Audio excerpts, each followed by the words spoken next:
The Prize Winner of Defiance, Ohio, by Terry Ryan. Read by Carrington MacDuffie. Part 1.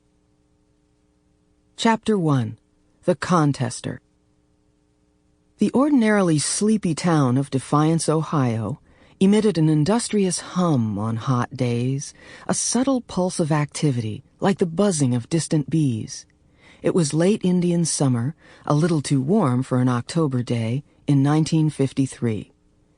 Most of the rust-red and golden leaves still held fast in the towering maple trees that lined our block on Laddie Street. You could feel the moisture in the air seeping up from the muddy, slow-moving Auglaize River a few blocks away. My mother, Evelyn Ryan, had sent 6 of her 9 children outside to play while she and my 16-year-old sister, Leanne, made lunch. As usual, all the school-age kids in the family came home at noontime, and we crammed as much recreation into the hour as we could.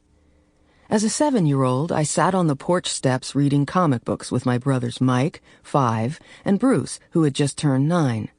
My oldest brother Dick, 14, his arm still in a cast from a bicycle accident, played one-armed catch with my 13-year-old brother Bub on the sidewalk in the sun.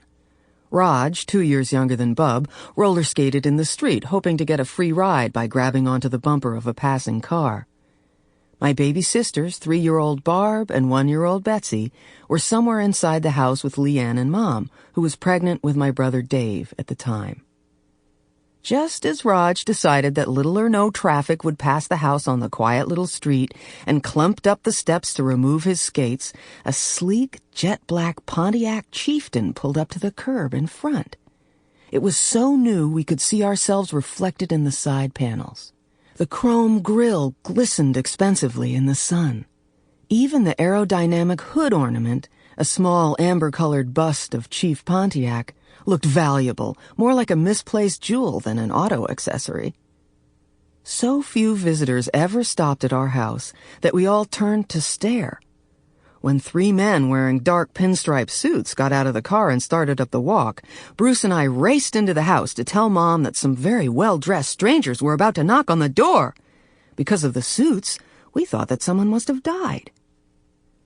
Our Middle America town of Defiance was big enough to be the county seat and small enough to need only 3 traffic lights on Clinton, the main street. Visitors arriving in a quasi-limousine were unheard of. Not that we weren't getting used to surprises.